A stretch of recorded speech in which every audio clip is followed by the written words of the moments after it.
जो हालात आज देश के बन चुके हैं उसका जिम्मेदार कौन है? किसकी जिम्मेदारी बनती थी इस विपरीत घड़ी में देश को बचाने की, राज्यों को बचाने की? कौन जिम्मेदार है इस स्थिति का? इस देश के लोग, भारत के लोग सड़क पर हैं। लाखों नहीं करोड़ों लोग सड़क पे हैं। छोटे छोटे बच्चे हजारों किलोमीटर पैदल चलने के लिए मजबूर हैं, भूखे हैं, मजबूर हैं, ऊपर वजन है उनके कंधों पे, थोड़ा बहुत जो उनके पास सामान है।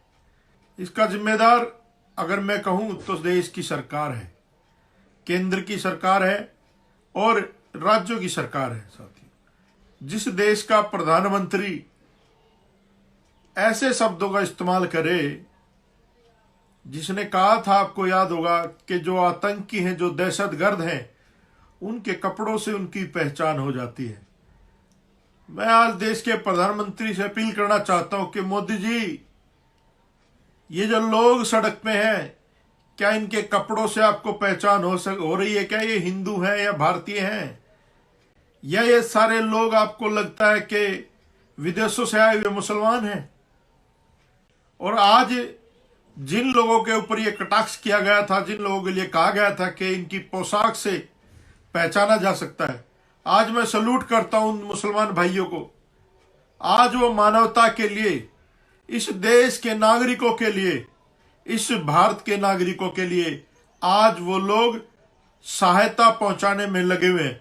लाखों वीडियो आ चुके हैं मुसलमान भाइयों की, हजारों वीडियो आ चुकी है, सैकड़ों वीडियो आ चुके हैं मुसलमान भाइयों की, जहां पर वो लोग बिना जाति, बिना धर्म देखे लोगों की मदद कर रहे हैं। साथियों, दिल्ली की जो सरकार है, अभी ट्वीट देखा मैंने लाला जी का, उसने कहा कि प्रधानमंत्री जी ने निवेदन किया, मैं भी निवेदन करता हूं, घरों में रहो।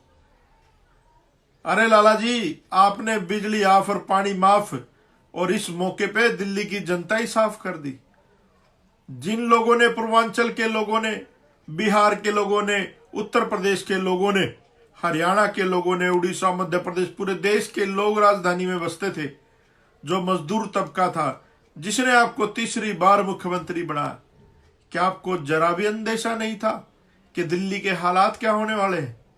आप जाकर के देखिए, आनंद विहार बस अड्डे के ऊपर लाखों की संख्या में लोग इकट्ठा हुए। देखो इस दिल्ली की सड़कों को, जन सैलाब जैसे बंटवारे के समय लोग भारत से पाकिस्तान, पाकिस्तान से भारत, लोग सड़कों के रास्ते पैदल अपने मुल्क, अपने गांव गए थे। आज वही हालात इस देश की सरकार ने पैदा कर दिए हैं, इन राज्यों की सरकारों ने पैदा कर दिए साथियों। और मैं तो कहूंगा कि जो गांव के लोग हैं, आज जो अपने गांव जा रहे हैं, संकल्प कर लो कि आने वाले 1 साल तक या 2 साल तक आप लोग सिर्फ अपने गांव के लिए ही जमीन में गेहूं उगाओगे, चावल उगाओगे, प्याज उगाओगे, गन्ना उगाओगे, सब कुछ अपने गांव के लिए, और गांव को लॉकडाउन कर देना 1 साल के लिए। पता चल जाएगा इन शहर के लोगों को, जो आज अपने ड्राइंग रूम में बैठ के, जो रामायण देख के और बेहुदे मजाक कर रहे हैं, गांव वालों के साथ कह रहे हैं कि इनको तमीज नहीं है। ये तमीज का पाठ पढ़ाने का काम, जो पेट भर के अपने बच्चों को मैगी खिला रहे हैं और खुद पार्ले जी के बिस्किट और ब्रेड, मक्खन खा रहे हैं, उन हरामखोरों को मैं कहना चाहता हूं, वो लोग गांव के लोगों का मजाक ना उड़ाएं। अगर ये गांव के लोगों ने ठान लिया कि ये लोग आपको कोई भी सब्जी, फल, खाने का कोई भी सामान नहीं भेजेंगे, तो कहां उगाओगे अनाज को? अपनी छतों पे बोओगे या अपने गमलों में चावल के पेड़ लगाओगे, गेहूं के पेड़ लगाओगे? कहां लगाओगे खाने के लिए अन्न? अरे तुम लोग इन कंकर ईंट की दीवारों में, इन बिल्डिंगों में ऐसे मर जाओगे कि पता भी नहीं चलेगा कि तुम्हारा अस्तित्व था या नहीं था। गांव की वजह से आज ये भारत महान है। गांव वालों की मेहनत की वजह से आपके बच्चों का पेट भरा जा रहा है। गांव के किसान, मजदूर, गरीब लोग जो मेहनत मजदूरी करके तुम्हारी घरों को, तुम्हारी बिल्डिंगों को बनाते हैं, तुम्हारे घरों में बेचारी गरीब औरतें बर्तन मांजने आती हैं, तुम्हारे घरों में कूड़ा साफ करने आती हैं। तुम्हें पता चल जाएगा कि लॉकडाउन क्या होता है। अगर ये लोग 1 साल के लिए अपने घर बैठ गए तो तुम्हें पता चल जाएगा, तुम्हारी लुगाइयों को पता चल जाएगा घर में काम कैसे होता है। घर में रोटियां कैसे बनती हैं, घर में बर्तन कैसे बनते हैं, घर की सफाई कैसे होती है। आज तुम जाहिल लोग अपने घरों में बैठ के इन गांव वालों पे हंसने का काम कर रहे हो। और ये सरकार क्या कर रही है? सरकार, मैं देख रहा था, वीडियो आ रही है, पुलिस थाने की वीडियो आ रही है। पुलिस थाने में लोग खुद खाना पहुंचा रहे, पुलिस वालों के पास भी, बेचारों के पास खाने का सामान नहीं है, खाना नहीं है। और सरकार कह रही है कि हमें जो है, हम सब कुछ कर रहे हैं, हम ये कर रहे हैं, हम वो कर रहे हैं। अरे तुम देश के सुरक्षा कर्मियों तक खाना नहीं पहुंचा सकते, आम जनता तक तुम लोग कैसे पहुंचाओगे? साथियों, आज सभी लोग, जितने भी लोग हैं, वो अपील कर रहे हैं कि सरकारों को पैसा ना दो। हो सकता है ये आपके पैसे को चुनाव के लिए अपने स्टोर कर ले और फिर हमारे लोगों को, गरीबों को खरीदने में ये लोग सरकार बनाने में लग जाए। आज इन सरकारों का काला मुंह तुम्हारे सामने है। देश के लोगों, देख लो ये सरकारें कैसे अपना पल्लू झाड़ लेती हैं। आज इस देश का बेड़ा गर्क कर दिया इन सरकारों ने। आज जो लोग सड़क पर हैं, मैं उससे पूछना चाहता हूं केंद्र की सरकार से, और अमित शाह जी तो गायब ही हैं, वो तो सोशल मीडिया से, टीवी से गायब ही हैं। वो कह रहे थे सदन में कि हम एनआरसी पे और एनआरपी पे 1 इंच भी पीछे नहीं हटेंगे। अरे अमित शाह जी, सड़क पे जाके देखिए, एक बार देखो जाकर के वो किस समाज के लोग हैं, किस जाति, किस धर्म के लोग हैं। वे इस भारत के लोग हैं, इनको संभालो, बचाओ। अगर ये लोग, मैं तो अपील करता हूं सोशल मीडिया के माध्यम से, चाहे मेरे पे मुकदमा दर्ज हो या कुछ भी कर ले, फांसी चढ़ा दे, जेल में डाल दे, फर्क नहीं पड़ता। लेकिन मैं आज तमाम देश के लोगों से, जो लोग गांव की तरफ जा रहे हैं, इनसे अपील करता हूं, अरे गांव की तरफ मत जाओ। जो जिस राज्य में, उस मुख्यमंत्री के घर को घेर लो, साले को, उसके घर में घुस जाओ। मुख्यमंत्री के, देश के प्रधानमंत्री के घर में घुस जाओ, देश के गृह मंत्री के घर में घुस जाओ। जितने भी मंत्री, संतरी, एमपी, एमएलए, जितने भी लोग हैं, जो प्रतिनिधि, जनप्रतिनिधि हैं, इनके घरों में घुस जाओ, इनसे कहो लो खाने को दो हमें, तब पता चलेगा इन लोगों को। तुम अगर ये दिल्ली के मजदूर वर्ग आनंद विहार बस अड्डे के बजाय इस केजरीवाल के, लाला जी के घर पे इकट्ठा हो जाता, तो इसको पता चल जाता कि इस देश के हालात क्या हैं। लड़ना पड़ेगा आप लोगों को। और मैं धन्यवाद करता हूं शिबू सोरेन जी का, अखिलेश यादव जी का, तेजस्वी यादव जी का, लालू यादव जी का। ये लोग बराबर लोगों की मदद कर रहे। और एक और अपनी मैं नेता से हाथ जोड़ के विनती करता हूं, बहन कुमारी मायावती जी से, आप भी 100, 200, 500 करोड़ रुपए अपने बहुजन समाज के लोगों की रोजी रोटी के लिए दे दो।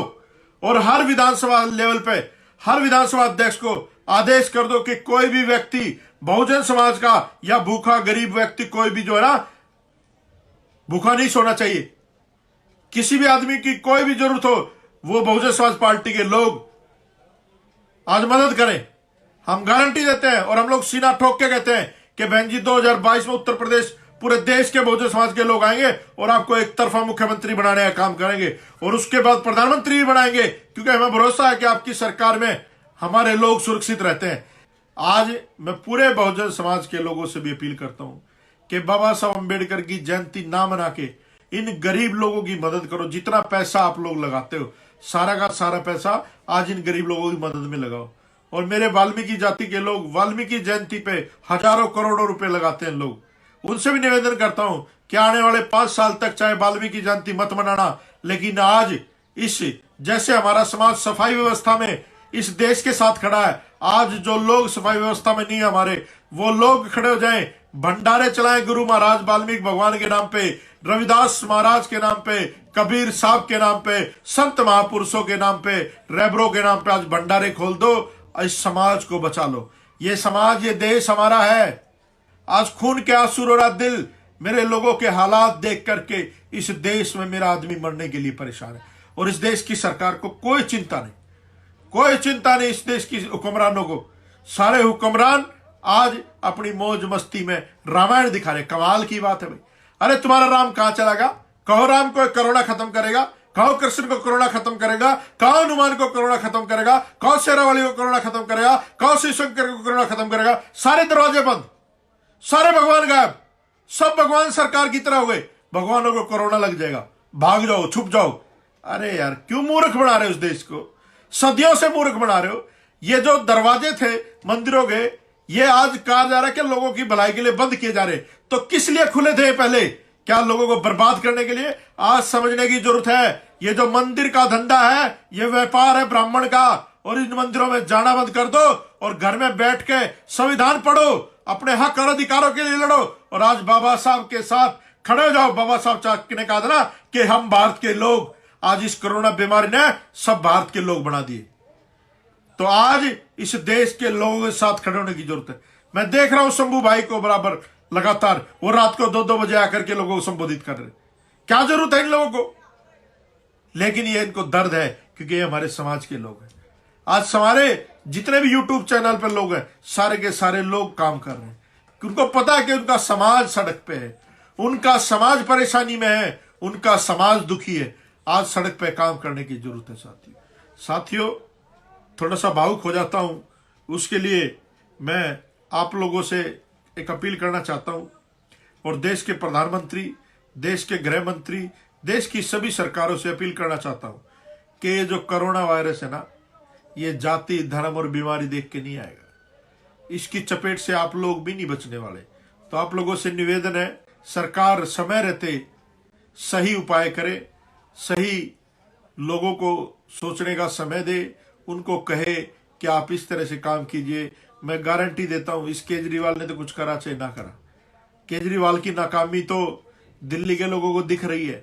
आज जैसे इसने हाथ खड़े कर दिए, आज ही बिल्कुल मदद के लिए नहीं आ रहा, लोगों ने हाथ खड़े कर दिए। लेकिन मैं गारंटी देता हूं, मुझे लॉकडाउन तक 21 तारीख, जो 21 दिन का लॉकडाउन है, 14 अप्रैल तक मुझे मुख्यमंत्री बनाओ। मैं एक एक आदमी को खाना पहुंचाऊंगा और एक भी आदमी को मरने नहीं दूंगा, गारंटी देता हूं। यही रामराज है। हमारे लोग सड़क पे होंगे, हमारे लोग भूखे नंगे होंगे और इनके लोग मौज मस्तियां लेंगे। साथियों इस महामारी से कोई नहीं बचने वाला, मैं गारंटी देता हूं। अगर कोई आदमी, सही सोच का आदमी, इंसानियत का आदमी, संविधान को मानने वाला व्यक्ति अगर आज हर राज्य का मुख्यमंत्री होता, आज 1-2 मुख्यमंत्री हैं जो अच्छे हैं, जो अच्छा काम कर रहे हैं। शिबू सोरेन का लड़का हेमंत सोरेन, वो बाबा साहब अम्बेडकर के दिखाए हुए रास्ते पर चल रहा लड़का, उसने बहुत अच्छे प्रबंध कर रखे अपने राज्य में और ऐसे ही सीखना चाहिए क्योंकि हम लोग काबिलियत में कम नहीं है। हमारे बाबा साहब अम्बेडकर से बड़ा इस दुनिया में कोई स्कॉलर नहीं है। इनके अच्छे पढ़े लिखे लोग थे, संविधान नहीं लिख पाए, हमारे बाबा साहब ने लिखा। एकलव्य हमारा, शंभुग ऋषि हमारा, बिरसा मुंडा है, कितने कितने लोग हमारे इस देश में, दुनिया में एग्जाम्पल है। तो हम लोगों में काबिलियत की कमी नहीं है। ये नाकाबिल लोग सत्ता में बैठे हैं, ये नाकाबिल लोग सत्ता में बैठे, इसलिए आज देश का ये हाल है। तो आप लोगों से अपील है कि सरकार को पैसे ना दे करके आप लोग डायरेक्ट जनता की मदद करें। अभी हरियाणा से हमारी साहब काशीराम ब्रिगेड चलती है, जिसके संस्थापक अशोक डाबड़ा जी हैं, उसके संरक्षक हम हैं। उन लोगों को धमकाया जा रहा प्रशासन की तरफ से कि आप लोग लोगों की मदद नहीं करोगे, आप लोग आगे एसडीएम ऑफिस में, डीसी ऑफिस में सामान जमा करो, जहां इनका मन करेगा वहां पहुंचाएंगे वो लोग। अरे हमें पता आप लोग जो है ना सिर्फ अपने लोगों तक पहुंचाओगे और आप लोग हमारे लोगों तक नहीं पहुंचाओगे, आप लोग निकम्मे लोग हो। अभी मैंने एक ट्वीट देखा था, मैंने रीट्वीट भी किया, उत्तर प्रदेश में एक कोई सेलिब्रिटी था, लोगों की मदद कर रहा था, एसपी डीएसपी ने उसको गिरफ्तार कर लिया और कहा कि लोगों की मदद नहीं करनी, सरकार ने मना किया। अरे सरकार कब मना कर रही, देश का प्रधानमंत्री अपील कर रहा है और आज इस देश के प्रधानमंत्री ने अपनी गलती मानी और उसने माफी मांगी कि मेरे से जल्दबाजी हुई ये लॉकडाउन करने में। अरे जल्दबाजी तो बहुत कुछ हुई है मोदी जी, आपने नोटबंदी करने में जल्दबाजी की, आपने जीएसटी लागू करने में जल्दबाजी की, आपने लॉकडाउन करने में जल्दबाजी की। नेशनल दस्तक की आपसे गुजारिश है कि अगर इसको बचाना चाहते हैं तो नेशनल दस्तक को सब्सक्राइब करने के लिए रेड कलर के सब्सक्राइब बटन को दबाएं, फिर बेल आइकन की घंटी दबाएं। नेशनल दस्तक को बचाने के लिए बहुत जरूरी है कि हर खबर को शेयर करें, लाइक करें, कमेंट जरूर करें।